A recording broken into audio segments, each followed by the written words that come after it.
Where's Roella?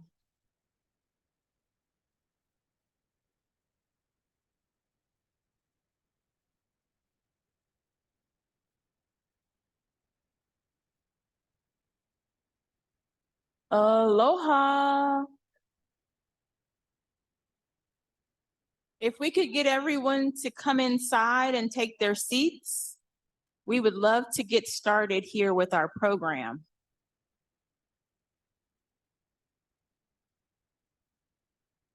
Not yet, not yet. Ohana. Ohana. Aloha to our online guests as well.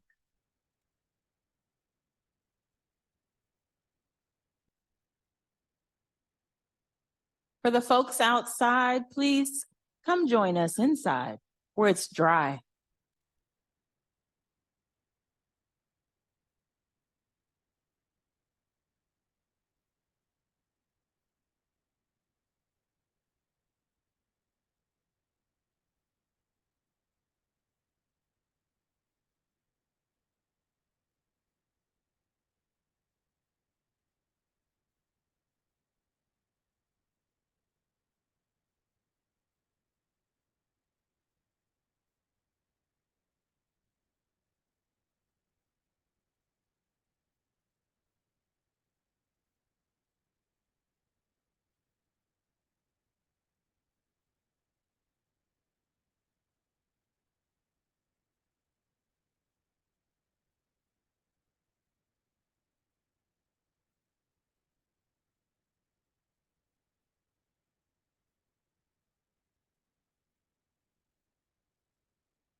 Everyone looks so wonderful. Okay, we'll go ahead and get started. Tech team, are we good?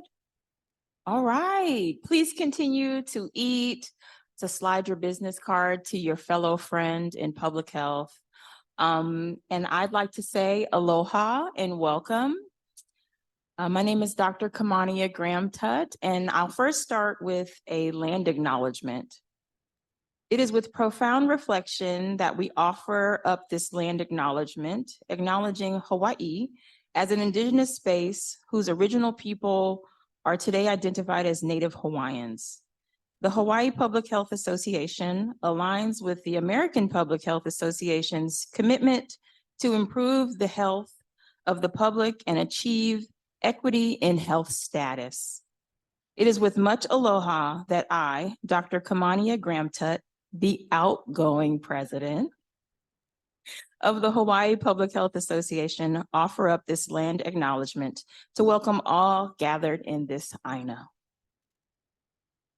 So again, I'm Dr. Kamania Graham-Tutt, affectionately known by my students as Dr. C. I've served in the capacity of president of the Hawaii Public Health Association for the 2023 year. In my day job, am the interim associate vice chancellor for academic affairs at the University of Hawaii, West Oahu. I know, Catherine, I know.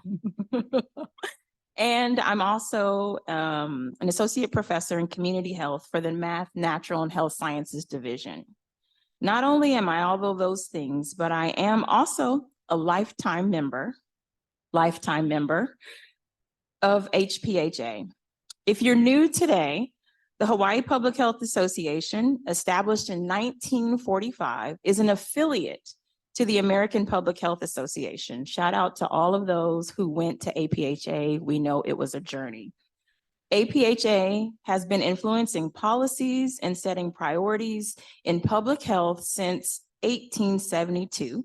These include national efforts to prevent disease and promote health. Our local affiliate works to protect and promote personal, community, and environmental health in the Pacific. Thank you for attending today. The purpose of this event is to highlight the fact that gratitude is public health. Today, we want to extend our gratitude, our thanks, and our mahalo to all who have come before us in the name of public health. Some of those individuals will be speaking to you later today. We also look forward to the continued excellence of those who are coming up behind us in the future. So mahalo for attending, and now we'll get into these slides. Next slide, please.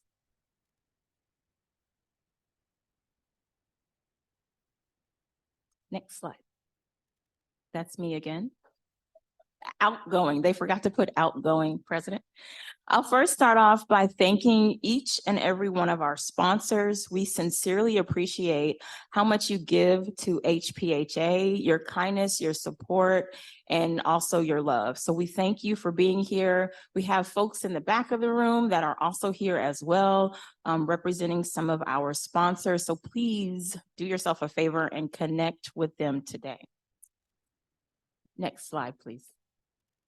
A part of the role of the chair of the Hawaii Public Health Association is to provide an update at this particular meeting regarding several areas. One area includes our governance. And as you'll see on the slide, we do have elections. For those who are unaware, we have elections for various positions. And for the 24 year, our board of directors election results are listed on the screen. President-elect will be Alexis Carpenter, Treasurer, Michelle Takora. We have at-large seats, Amanda Martinez, Nicholas Bonifacio. Hope I got that right, Nicholas. Thumbs up. Kathleen Hagan and Brandon Childress. Next slide. We also have a set of individuals who are outgoing, and we want to thank them for their service this year. You'll see my name listed there. Next slide, please. Our board of directors also includes the individuals listed here. And if you'll see, several of these are organizations that are here on Hawaii. And we do appreciate having our ex officio members, for example, our education partners or our healthcare partners here in Oahu and our neighbor islands. Next slide, please. We have a few outgoing members, which we sincerely appreciate their service and dedication. We'll give them lots of hugs and aloha today, but you'll hear from a few of them who've also served as board chairs for HPHA. Next slide. And as those who leave, we also have newbies. So we have a few individuals, and you'll see those individuals wearing lei. Those are our speakers as well as some of our board members, both our new and outgoing board members. Next slide, please. We'll also have a set of board of directors. We won't note any typos on this slide, but I will not be the president. Brian will actually be assuming the role, so do note that. Charge it to our hearts, not our minds. Next slide. And here is a list of our board of directors appointed for 2024. And our next slide. So if you're curious about how HPHA works, this slide will give you a lot of information about how we govern ourselves and what it might be like to be a board member. Board meetings are held every 2 months throughout the year. We have various committee work that's happening throughout that time as well. And some of the committees include governance, member services, programs, fund development and finance, legislative and government relations, marketing and public relations, and any other ad hoc committees that we may need to add. If you are curious about becoming a committee member and also a member of HPHA, please contact Holly before she walks out of the door. Holly, raise your hand. Holly Kessler, she is truly the engine behind HPHA. So if you're curious about any of the things that are mentioned today, please don't hesitate to ask a board member or Holly. Next slide. I'd like to share also with you a little bit of data about our membership. We have a total membership count of 405 members. The breakdown also includes new members. We've had 19 new regular members, 36 new student members, Awesome. Another senior member and 2 more lifetime members. Next slide, please. When you hear about HPHA, you may have discovered some of our communication efforts. We have weekly e-blasts, which includes information about jobs and conferences that are coming up. Twice a year, you'll see our newsletter. Please don't hesitate to reach out to let us know any accomplishments, any events or activities that are going on with your organization so we can add it to the newsletter.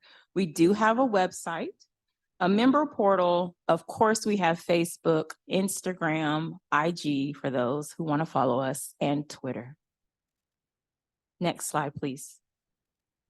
This slide includes all of our lifetime members, and you'll see at the very, very bottom, maybe you can't see it on that slide exactly, but we have 3 new lifetime members.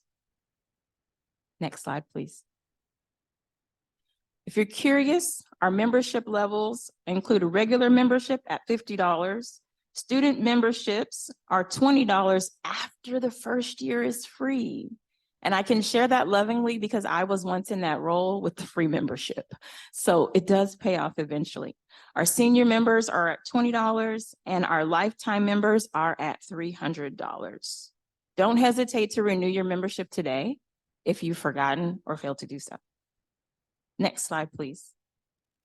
We also have organizational memberships. We have our Miley level at $2,500 per year, our Hibiscus level at $1,000 per year, and our Plumeria level at $500 per year.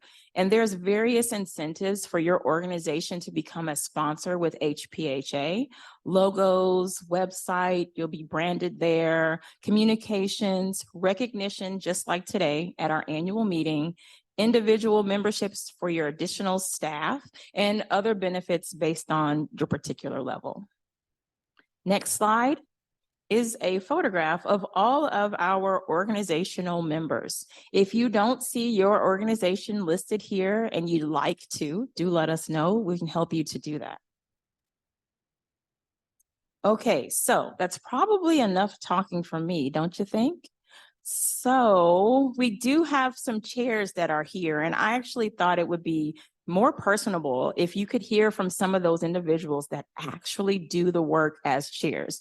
So they're here to highlight just a small bit, and we have Roella. Roella, raise your hand there, with Hi-Fi, who is actually gonna get the mic to them.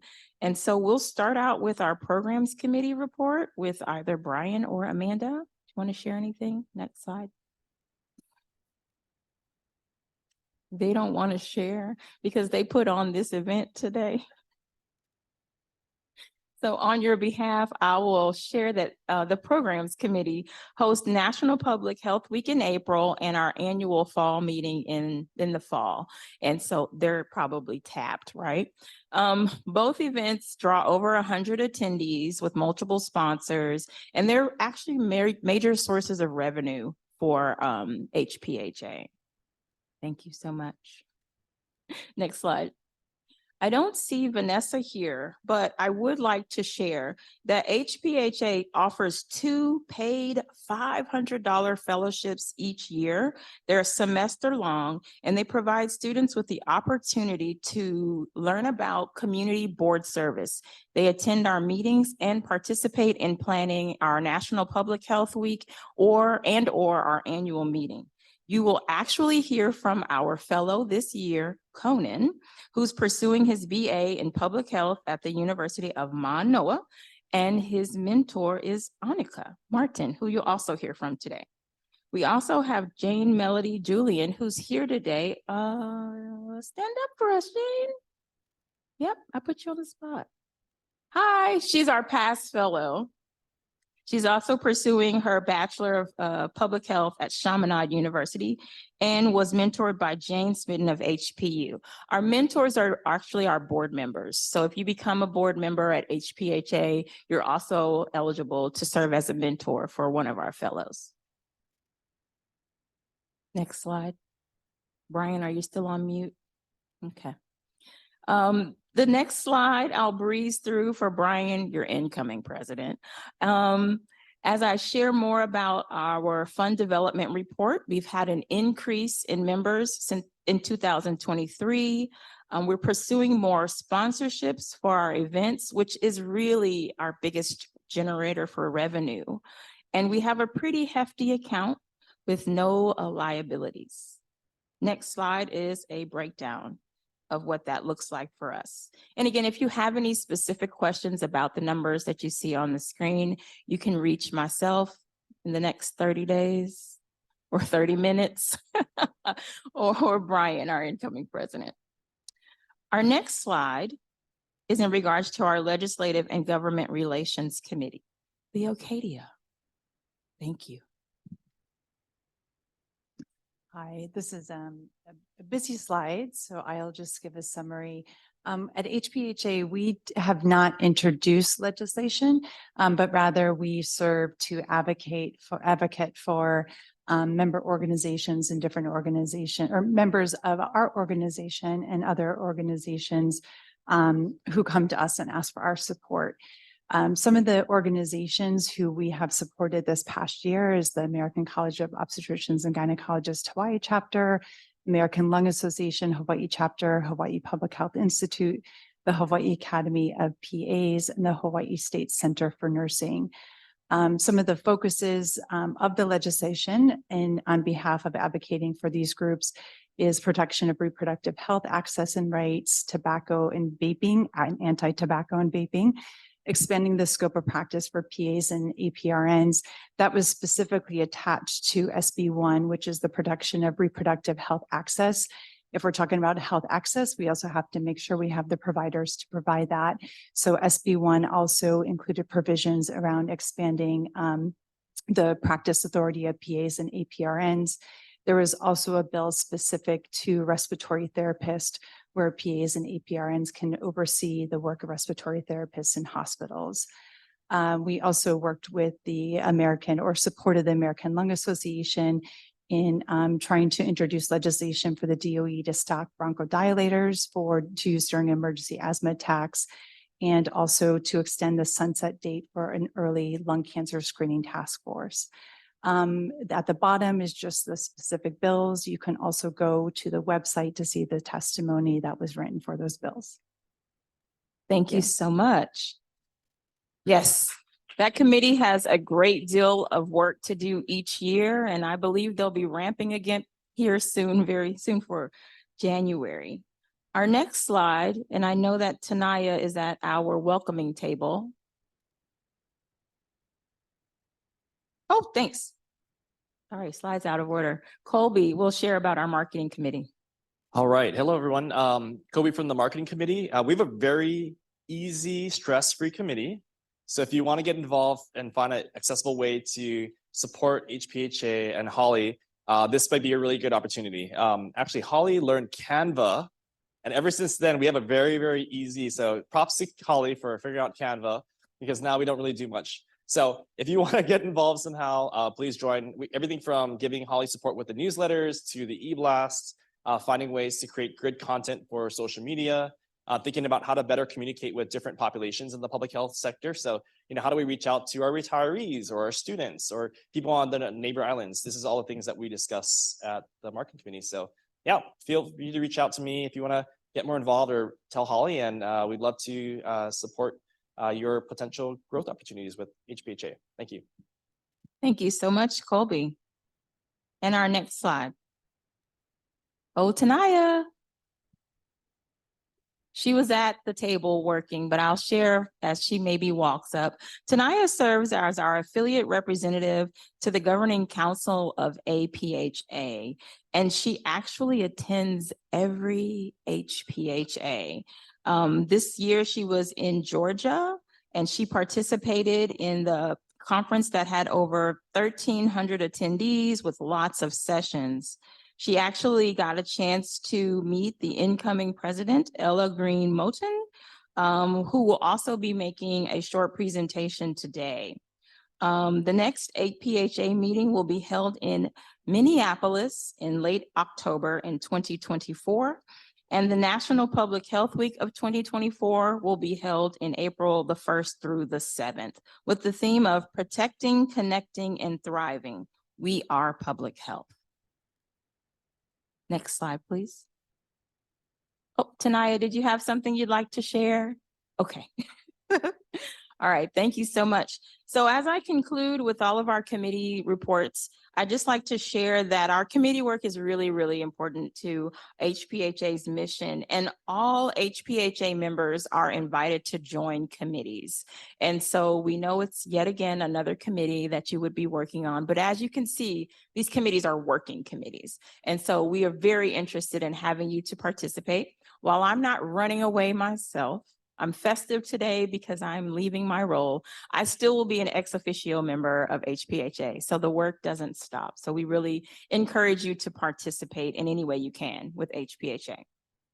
Next slide. What I'd like to do now is introduce our current HPHA student fellow and MC. Oh, wait, do you want me to do the raffle now? That's right. Pull out your raffle tickets.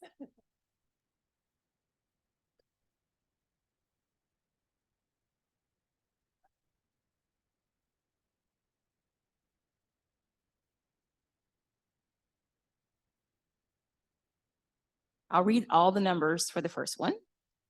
255 514. Do we not have a winner? You have to be present to win. Present to win in 1, 2.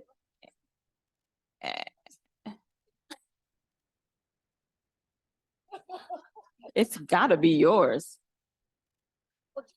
Another one. We'll see about that one. I'll pull the next one. So that's pending.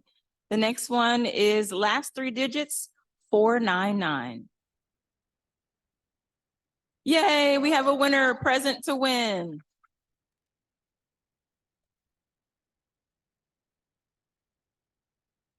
Make it fair. Make it fair. Next winner, last 3 digits, 506. So I don't have a career in bingo. All right, winner. Did anyone get 514, 514? No? Okay. Whoever walked in, the next one is 507. 507? Odd. All right, next winner, 493. All right, we have another winner, 493.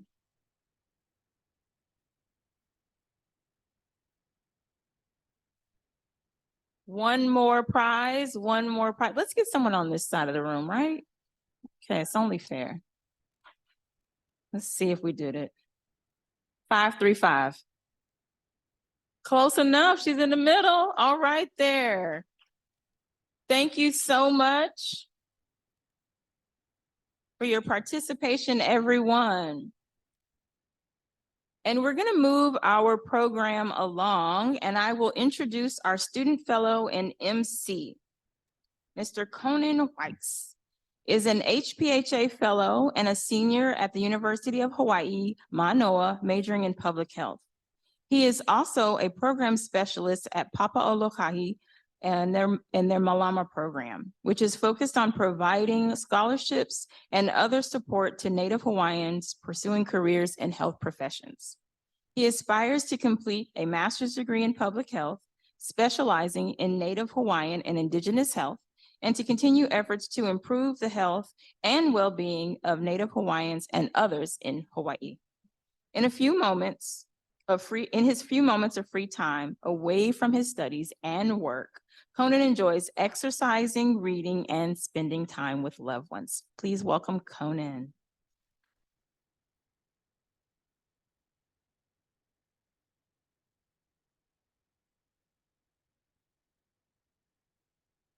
Thank you, Dr. C. Aloha mai kako. Yeah, Justice. She's taller than I am, obviously. Ella Green Martin has an extensive background in public health advocacy, public health policy, community-based participatory with participatory research and programming spanning over the past 40+ years in the city of Flint and surrounding areas. In addition, specific efforts in public health ethics have focused on providing awareness at the community level, developing and elevating the community voice, and advocating for community inclusiveness at the state and national levels.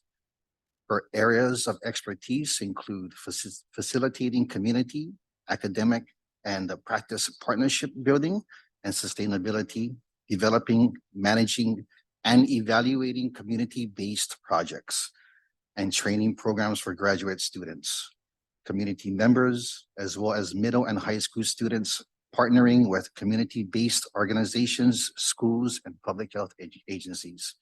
Ms. Ella Green Martin.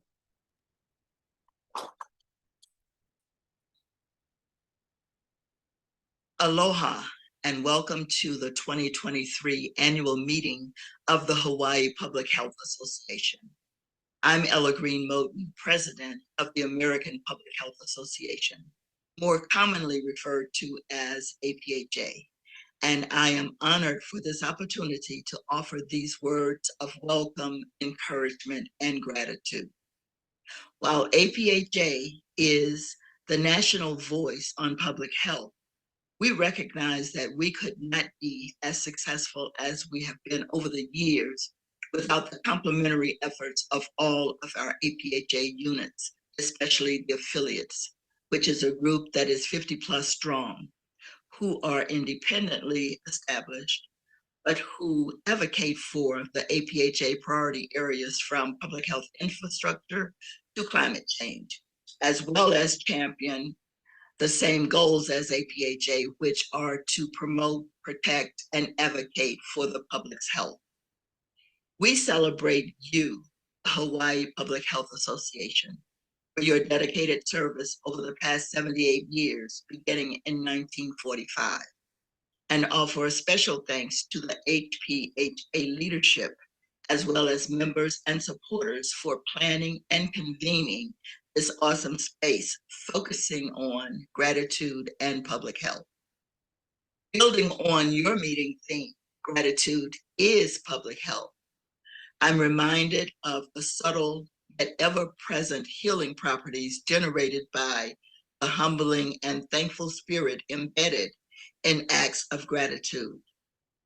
I'm excited to highlight the panel of past and present Hawaii Public Health Association leaders who will share their perspectives on how public health has changed and evolved over the years while celebrating the many contributions and accomplishments public health has made in your local communities. So please, for just a moment, take a deep breath, allow yourselves to be present, lean in, connect with, and dare to learn from each other. Having done that, you should not only leave this meeting inspired and invigorated, you should leave personally and collectively energized, engaged, and empowered, having created and experienced the E-Zone. And I will leave you with 3 zoning signs to look for throughout the day. You are in the E-Zone if you are in a space where you are able to share and receive information. If you're in a space where you not only show respect, but where you are respected. And if you're in a space where you're able to recognize, accept, and feel confident enough employing individual and collective power. So congratulations as you continue to make a difference, moving your quest for public health equity forward. And again, welcome, enjoy, thank you, and aloha.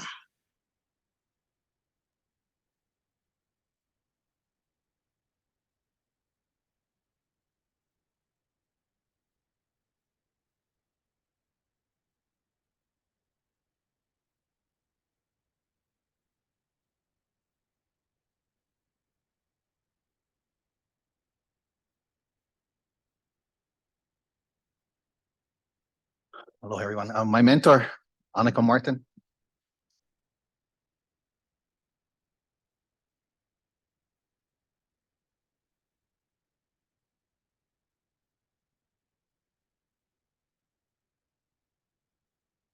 Hi, everybody. Good evening. I hope everything and everyone is staying dry as much as possible. We will be moving forward with the panelists that we have for you today. So I will be doing a brief introduction of the panelists. And if you hear your name and you're one of the panel, please come forward and to sit in one of these chairs.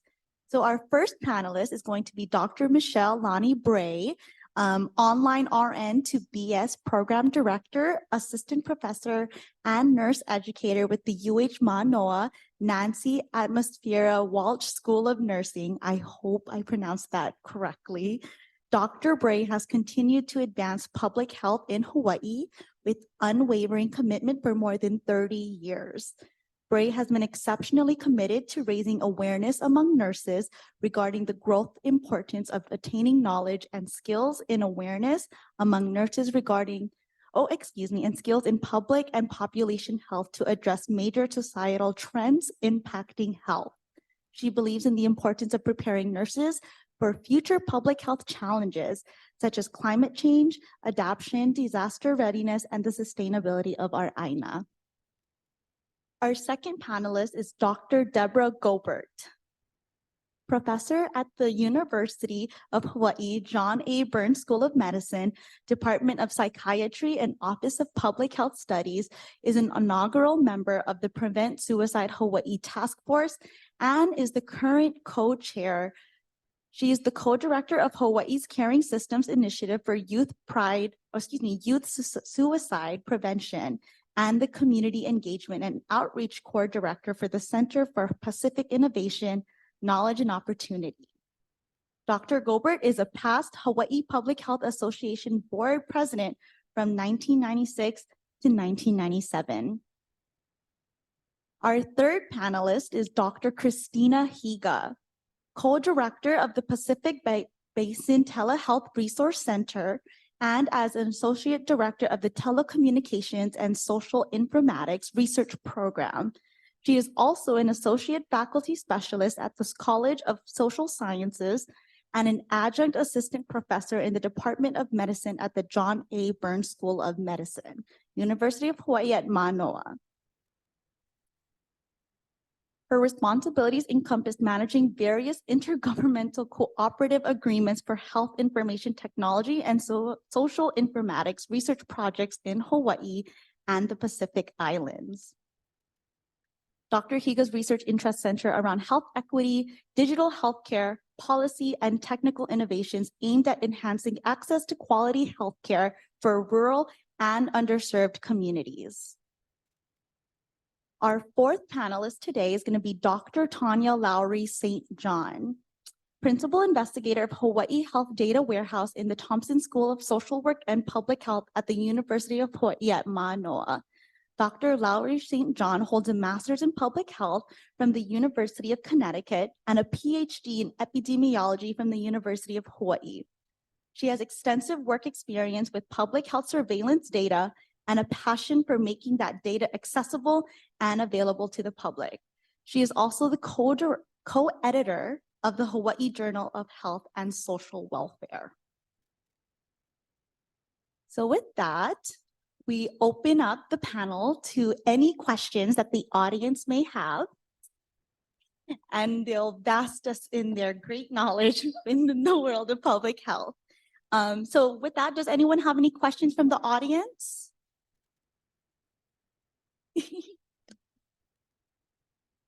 Any questions on Zoom, Amanda? No? Okay.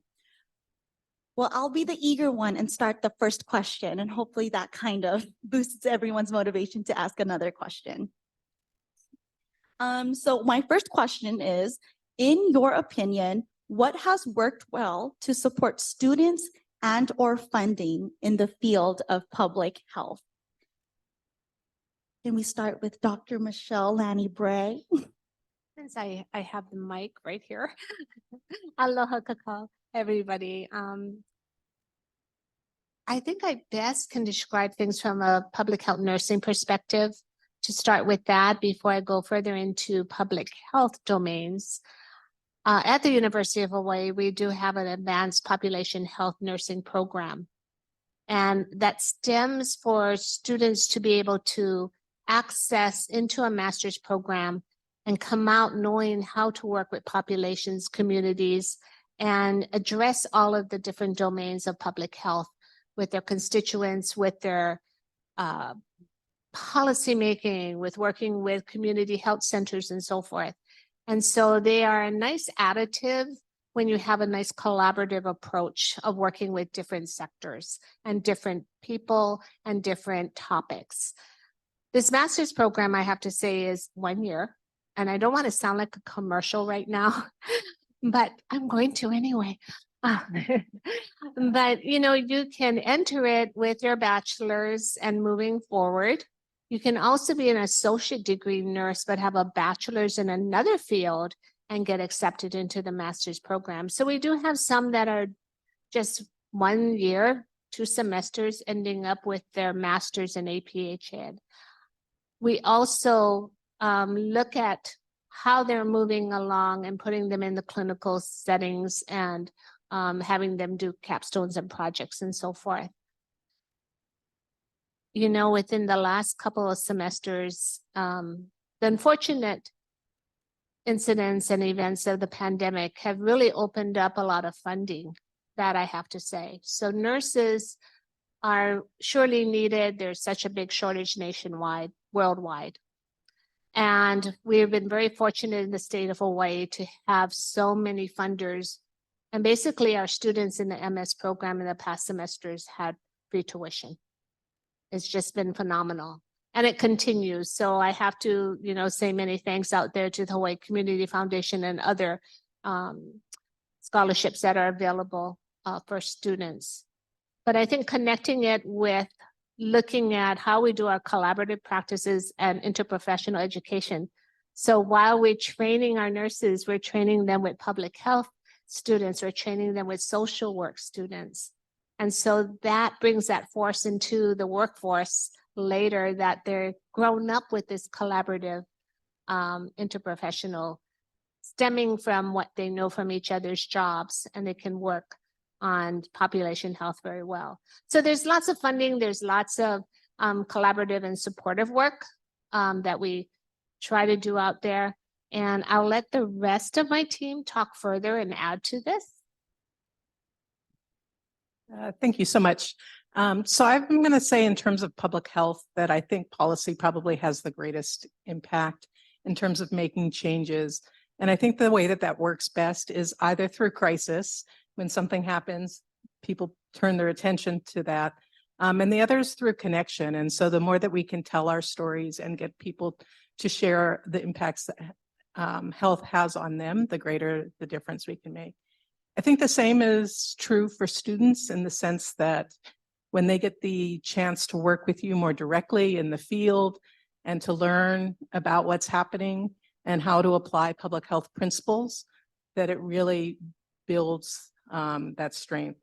When I started, you had to have 5 years experience before you could start a master's in public health. That's no longer true. And now we have a bachelor's program, which I think is great.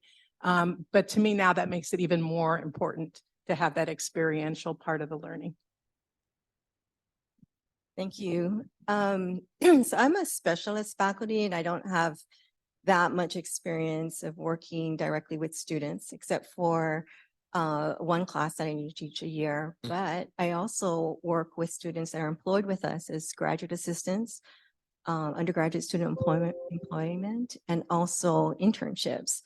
And I think kind of building on what you said is the motivating students is really giving them a taste of being able to make a difference and to contribute and helping them to find their way into paths that they can contribute. And sometimes the topics, you can be flexible. You want them to go into something that they have some experience with, maybe chronic disease or somebody in their family who they have some experiences. But sometimes you just want to throw them into something completely different and new and for them to explore.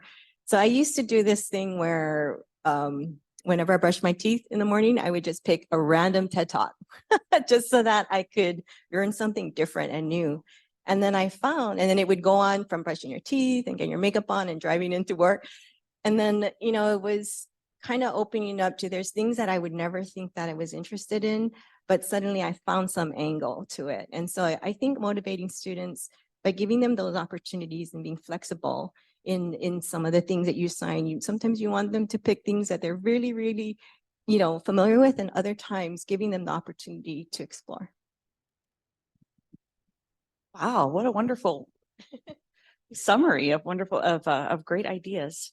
I guess from my perspective, I would say that, of course, for motivating students, one thing that helps is, of course, you have funding, right? Scholarships and training programs and so forth. And how do we get funding? Unfortunately, many times in public health, it's because of that crisis, right? There's a crisis, and those connections are just so important that people know that they can come to you, that you are going to have, if you don't have the answers, you have the skills and the technology to try to come up with answers that would be sort of helpful and so forth. But having those connections is super important. I echo all of what's been said so far. One of the things I think, especially for students, I will be a bit of a plug is, the University of Hawaii has those graduate assistantships, and those are really amazing. And I know that there are a lot of graduate assistantships that have gone unfilled. So you can, if you're interested in public health, and that's a tuition waiver plus, a paid job. And those are really important positions. And that gives you that taste of what public health is going to be like, because on paper, it's kind of boring, but out there in the field, it's so cool. And then you're meeting people and you're talking to them, and then so I'm an epidemiologist, so I'm coming up with data projects, and I'm like so excited. Look, I came up with the world's best data. But if I don't show it to someone and they go, well, that doesn't make any sense, then I still didn't come up with something good. So it's that interaction and those connections that really make that difference. And that sort of feeds sort of the public health. And then I would say too, thinking also in terms of ways of funding besides disasters, because unfortunately, that is, what happens more often than not. But, things like dedicated taxes, like taxes on cigarettes, and what they have done in terms of public health. And so those policies again, and special funds, and those kind of funds, when we're talking about funding, they need to be long-term projects, right? When you get this 1-year funding, we can't turn the ship of public health, of humanity in a year. You've got to have these long-term sort of dedicated projects. So that's super important as well. Thank you so much for providing all of your feedback. Dr. Christina and Dr. Tanya really talked about how to further support students and motivate students in the world of public health. Just a follow-up question to that, what are some additional ideas to engage not only students, but just the general community on getting them involved in public health issues and making tangible actions towards any public health issue for that matter? Whoever wants to start. So I can put another plug in for us. This is public health campaign. It's a really good one. It just reminds people of how it is there. Unfortunately, public health is invisible, right? When it's really working and you've got, sanitation and you've got clean water and all of these things, you're like, oh, this is a right. I totally deserve this. And you don't realize that it's actually also a privilege. There are a lot of people who turn on the faucet and don't have clean water because they don't have serious public health systems that make that happen. So I think that might be one thing. The other one that I would say, and I'm going to put another plug in, is doing things like from my journal hat, I would say, we have a student writing contest every year. So let's get a taste in writing. I mean, you can, if you win, you get $500 and get published. If you have a really good article and don't win, you still get a fast track for publication. And that sort of helps too. So trying to give students experiences. So it be if it's not it can be in coursework, it can be in academies, it can be in sign-up opportunities and so forth. But that idea of that hands-on experience, I think, is so important.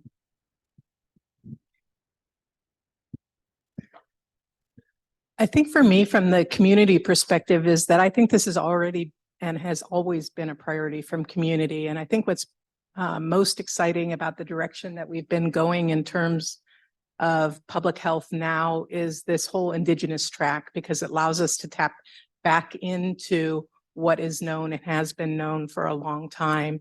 And so that's the greatest changes I've been seeing in order to, start looking at that both from an epistemology standpoint and looking at the ways of knowing, but also looking at more comprehensively about what health and well-being mean. I'm going to step back a little bit and talk about the fellowships. And those fellowships are very meaningful. And I think it gives those students a taste, but to take it a step into the high schools, take it a step into the middle schools, those are the places where you want to start grooming those to understand what public health is. And so having those opportunities to go into the public education or private education sectors and have that talk story session and just say, hey, you know, and these are kids and students that are looking like, what should I be when I grow up? And they have no idea what public health is unless their parent was involved in public health. My daughter's a nurse. My son, he's in finance for health.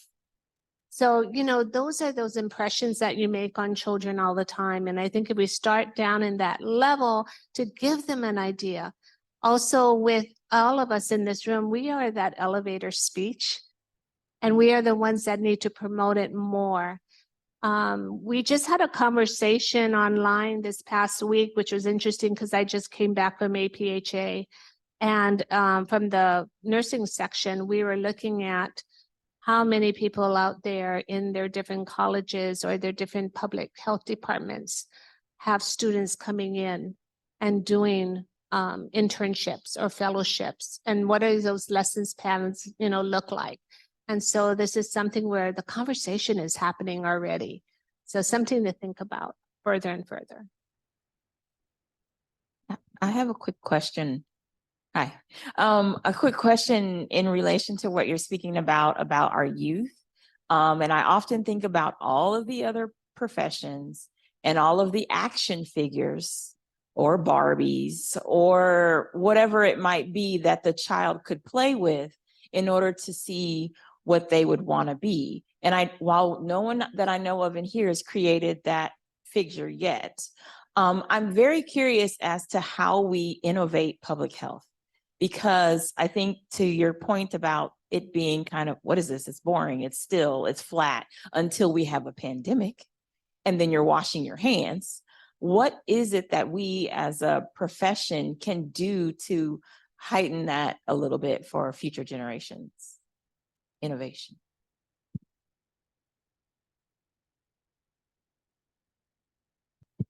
Okay. All of our students that are in different school sections and working with youth, I think they have that voice. And so they mirror off, our youth mirror off of our students all the time.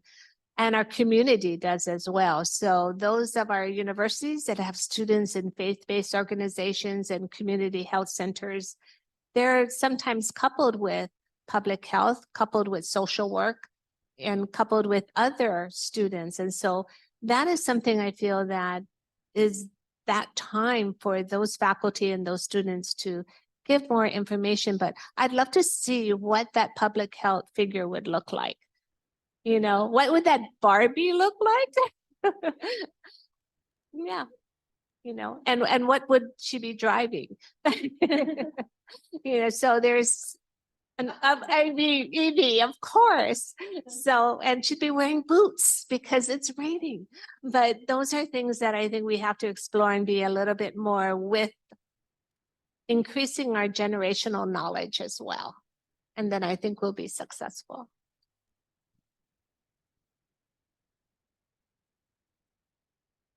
You have a question?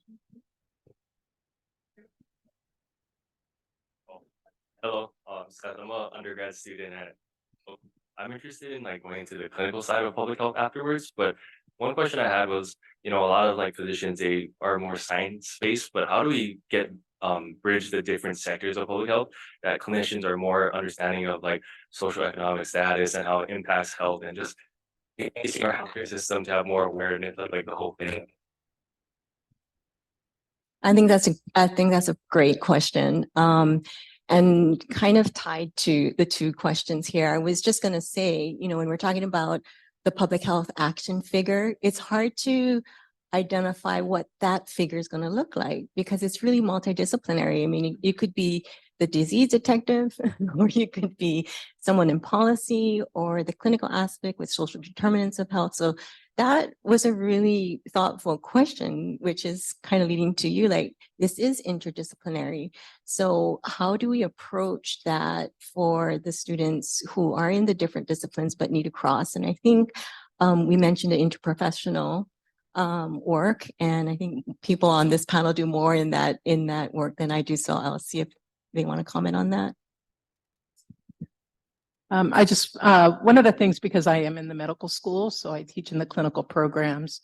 And so some of the things that we do is we do teach a cultural curriculum, which of course gets at the social determinants, but we also teach advocacy, which is another component that takes you into the broader aspects of public health. And then I also teach research. So I think that kind of combination hits on all those different pieces from public health, which makes everybody better. Everybody should learn public health because they can apply it to their jobs. It should be like a required class that everybody gets, which I can say that when COVID occurred, my son was going off to college and he had to take a public health class. It was required for every student at the University of Colorado. So there are big changes that can happen in that type of situation.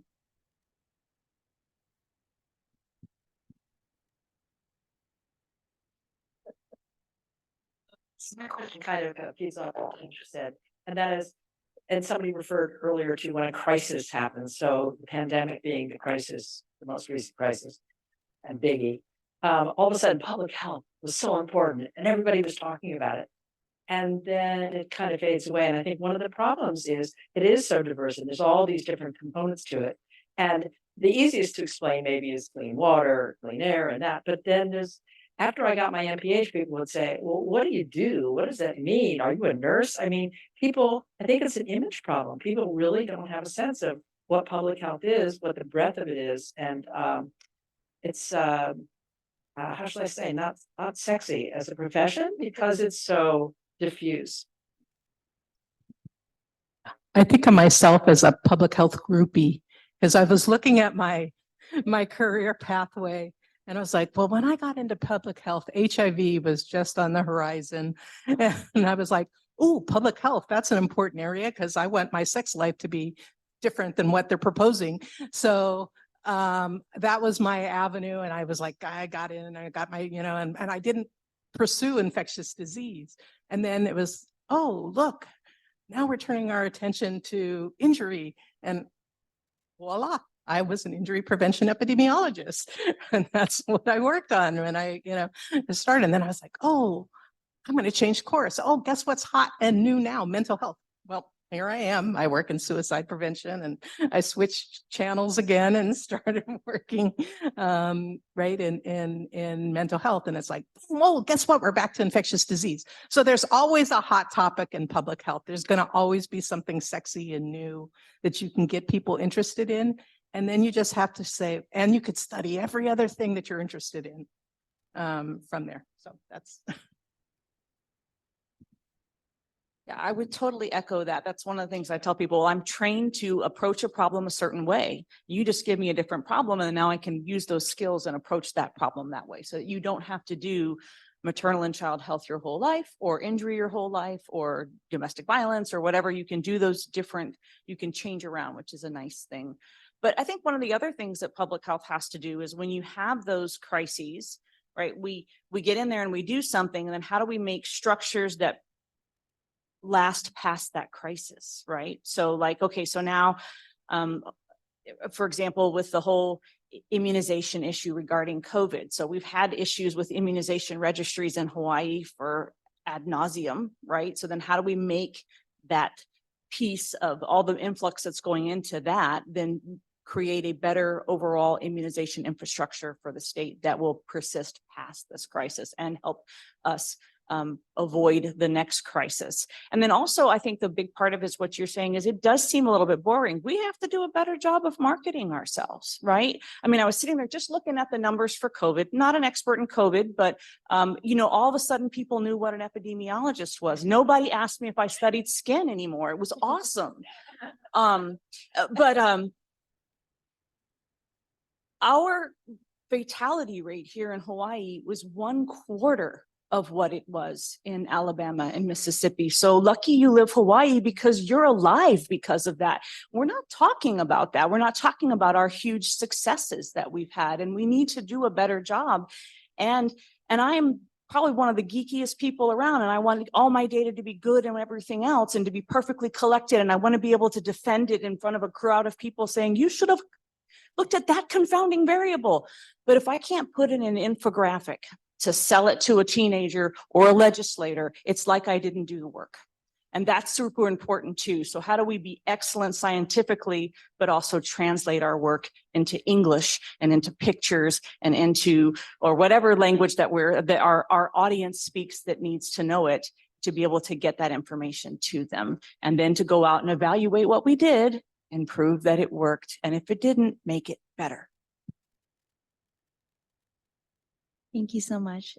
I did see a few questions on Zoom pop up just before we reach out to the in-person audience.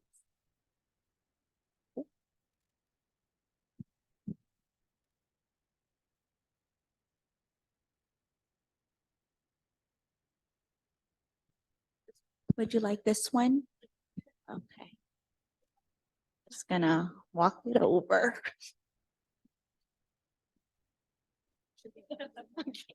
Right when we needed it. We did have a Zoom question for the panelists, and it was, do you have any guidance for funding graduate student studies like dissertation research?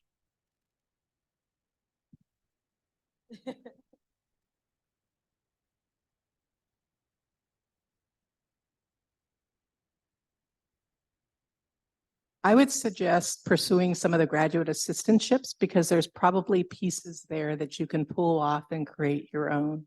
We have 9 graduate students in our suicide prevention and other mental health work. And half of those are able to do some piece of it because it's related to our projects and create their own projects. So they're getting their waivers, they're getting access to data. And they're getting to develop projects as part of a team, which is real life. So I think that's a great direction to go.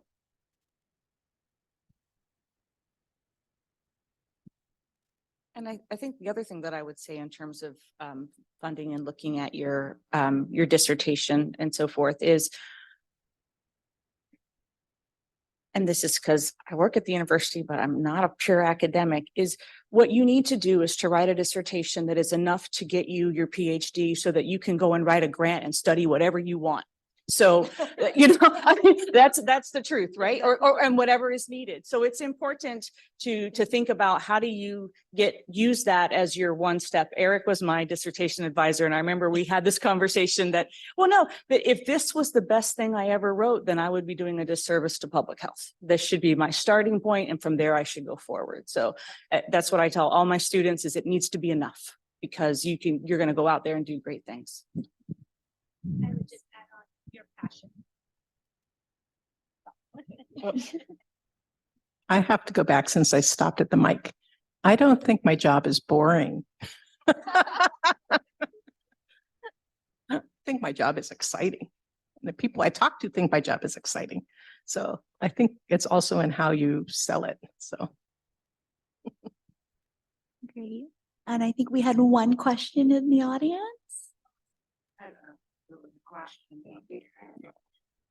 on ahead about trying to champion over there. This happened before COVID. I kept going, why is almost every university offering an MPH or that forum? And then I found out that, okay, the political now, but Hillary Clinton's daughter was getting her PhD in public health. So she ended up being a champion of public health. But on the contrary, why is it most people still don't know what is public health when you have a lot of people getting an MPH now? So when you have an MPH, it's not enough. You actually have to get like a nursing degree or a PhD in something else or another master's. So it's interesting that now we have more than enough MPH out there and people still don't know what does public health mean. So I just think we kind of are about ready to, answer some questions and come up with some ideas. Thank you for that. I do want to comment that when I graduated with my doctorate, it was the year that the school ended. And the Grim Reaper was there, which to me, that's my image of my graduation ceremony, is just to look up into the audience and going into a field and seeing the Grim Reaper representing your field of work. And I'd already been obviously working in the field for a number of years. And so I thought, well, where are we now? And then now being able to look forward, it's been almost 25 years, because that was in 2000. It's thriving. It is developing. There is a place. So sometimes we need to not be so close when we think about it and take a step back and look at it, because we've come a long way, baby. And I agree. I think we need to just look at the perspectives of many of us. I had worked in the private sector for like 27 years prior to coming into public health. And then I walked into the building and went, wow, this is like 10 years behind. We don't have computers. And I was used to being online at Kapiolani Medical Center and typing in my labs and typing in all kinds of stuff. So I think as we move forward and there's more interest in developing the administration of public health, the tools that are needed. And so as many of us are towards retirement age, but not retiring soon, but we're towards that age and we have our new generation coming up and building more and more into public health, I think things will just continue to be more widely accepted. And I think COVID has a lot to add to that, because people know the definition now. They kind of know what public health does. They just don't know the extent. They only know what they did for COVID. They don't know all the other things. And when we go and talk about climate change and we see the threats that are hitting our state and our nation and our world, we really have to beef it up, because that is going to be our important grade, I think, for the next 50 years, if not more so. And it's coming right around the corner. So there's going to be more data that we're going to need to collect. I was just talking to one of my colleagues back there about we don't have an ICD classification for climate change. What are we going to do? How are we going to list that for morbidity and mortality rates if we don't have that in place? How is the WHO going to help us as a nation? What do we need to do locally to address climate change? Because we're in the middle of the ocean and that ocean is rising.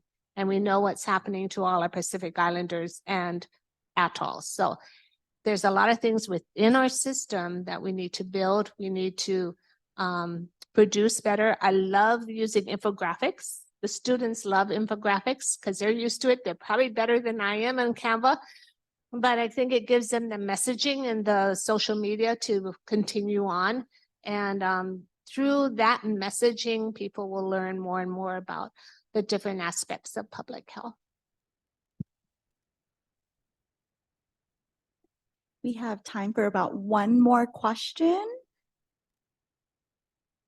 Or two questions with really quick answers. So you guys have mentioned a number of things, but I was thinking, so what do you see as the hot topics right now? And as we look to the future to be ready, what kind of things? So you mentioned climate change, but I'd like to see what else people have to say.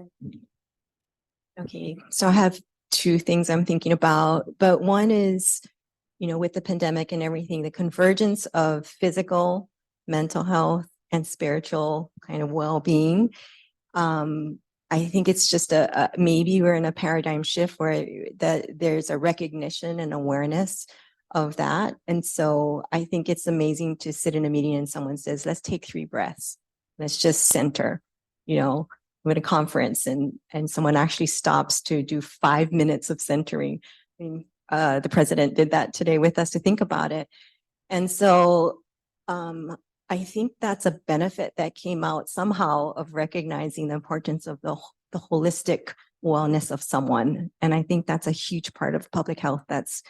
I forgot if that was part of your question, but the trend leading forward. And then I'll let others speak. And then people probably expected me to talk about technology and telehealth because that's what I'm on this panel for, but I'll let others speak. And then that was my personal thing. And I can go back to technology if we have time.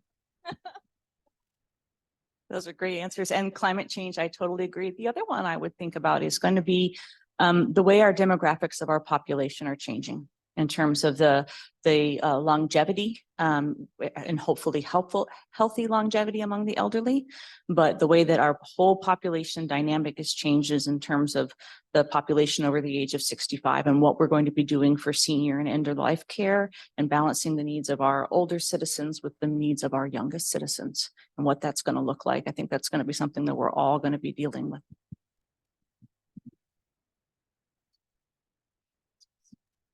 Short answer. Should we do one more question? Oh, were you gonna go ahead? Go ahead. I was just going to add to the impact of intersectionality of when you're looking at oppression and when you're looking at as our population may increase and change, there are an overabundance of us humans in the world today in comparison to generations prior. And so looking at that idea or context of that idea. And then, of course, how are we going to expand looking upon not just humans, but also animals and the Aina and how we all need to, through planetary health, address those issues. So it's a bigger and broader area. Our aging population is, oh my God, in the millions. So it's going to be a very, very interesting time for us in the future. One more question. Thank you. Can you hear me? Okay, so in public health, we're working inside kind of the corporate system of like corporate food that doesn't necessarily prioritize health and the products and you know the economic growth and shareholder profits and all this stuff. And there, you know, there's been a lot of improvement with public health, but I would really like to see the whole paradigm being that well-being, health, mental, physical health, and just how do you think we can accelerate in some way to get our whole society, instead of looking at these other things as the indicators of success, and to have it really value you know, human well-being and environmental well-being as well. Just a little question. And just a little big one. You know what I'm really, what I think about sometimes is when I started in public health, social determinants of health was a concept that we all knew. But you really didn't hear it out there in the community as much. You didn't even hear it in the acute sector, in the acute hospitals as much. And I have to say now, I think it's pretty well known, much more than it ever has been before. And so I think we're getting the messaging out. And through consumers and through others that are utilizing it even in their commercials and so forth. So I have to say we got a nice shining star in that front, as you know, looking at some increase there that is helpful. I had mentioned earlier that I think the Indigenous programs are really one of the big strengths and directions. I think that's going to propel that forward because I mean, I've seen a change in the last 5 years in terms of how that's interpreted. My work is outdated. I looked at evidence-based programs and tried to make sure they're culturally aligned. We don't need to do that anymore.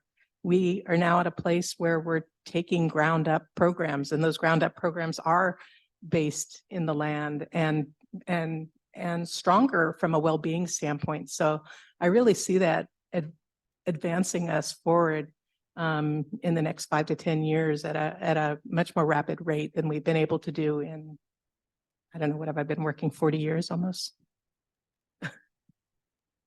Thank you.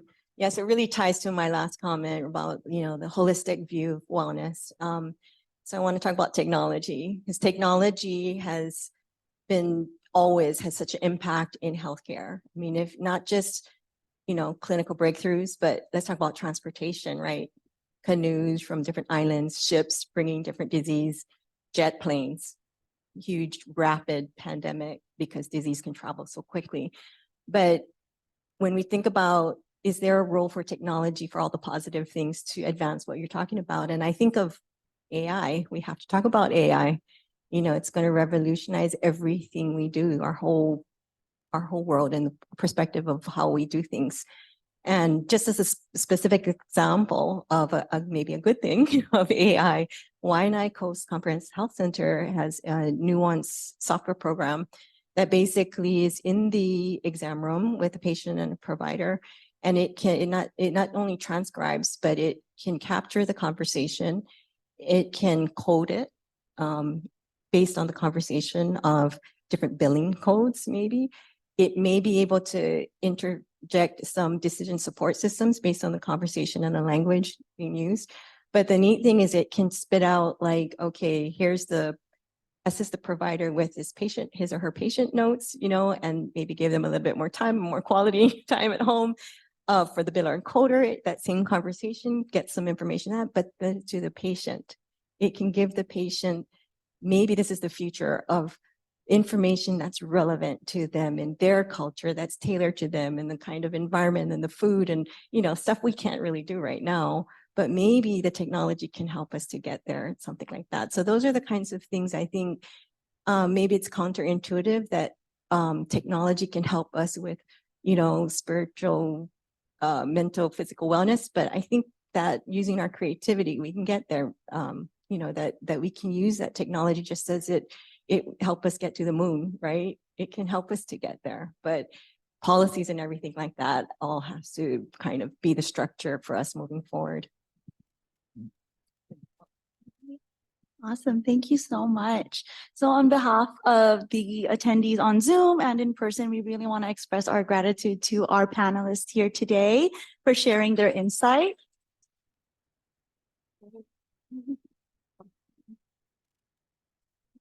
So at this time, I'm going to welcome back Conan to introduce our incoming HPHA president. There you go, Dr. C.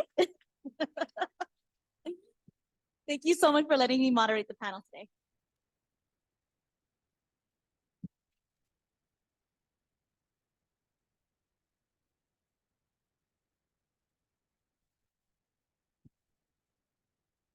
You said to keep it short and sweet, but our incoming HPHA president, Brian Talisan, is born on Oahu and raised in Waianae. Brian earned his BS in Healthcare Administration from Bellevue University and completed advanced coursework to the Healthcare Executive Program at UCLA. Since then, he has gained nearly 30 years of nonprofit work experience in Hawaii with a deep experience in program and project management and evaluation, fund development, and strategic design. Excuse me. Brian currently serves as the Executive Director at Mental Health America of Hawaii, where he is responsible for the overall operations and strategic efforts of the statewide organization. Mr. Brian Talisan.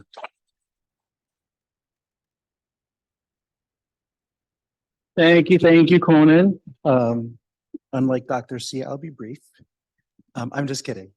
Dr. C, I don't know if any of you have had the opportunity to learn with her or work with her, but she's amazing. She's brilliant. She's a very kind and beautiful energy. And I just wanted her to come up a little bit one last time, even though she did threaten me earlier with leaving early because she didn't want to hear me speak. Aw.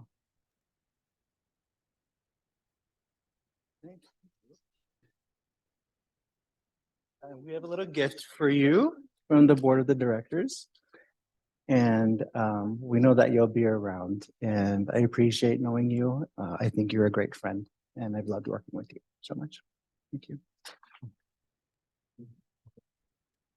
I know for the last 4 years, we've had a lot of things that made it difficult for us to practice gratitude, whether it's a pandemic, insurrection, cries for racial justice, all kinds of things, and a fire this year.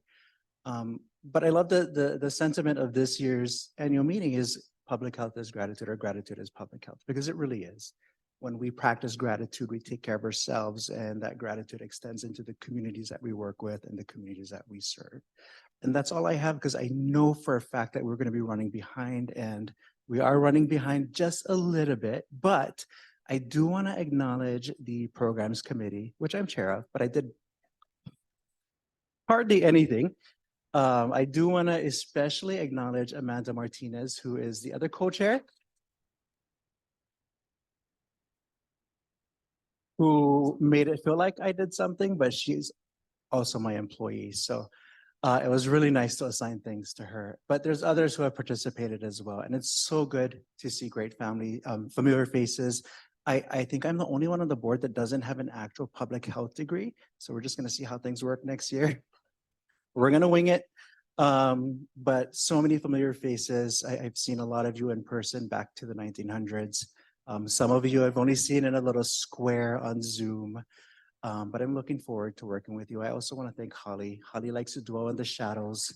But Holly plays a significant role in the leadership of the organization, and we would not be here without her. We would not have an organization without her. So thank you, Holly, for the work that you do as well. I hope you all get home safely. It's still wet out there. Renew your membership, please, and or be a lifetime member, which I will do, I promise. I haven't. I keep thinking I will. But thank you everyone for being here this evening, and enjoy the rest of your night. Take care. Oh, and the board members with a lei, please come up to the front. We're going to take a picture. Someone's going to take our picture. But please drive safe. Please get some food. If there's still food out there, take some on your way out.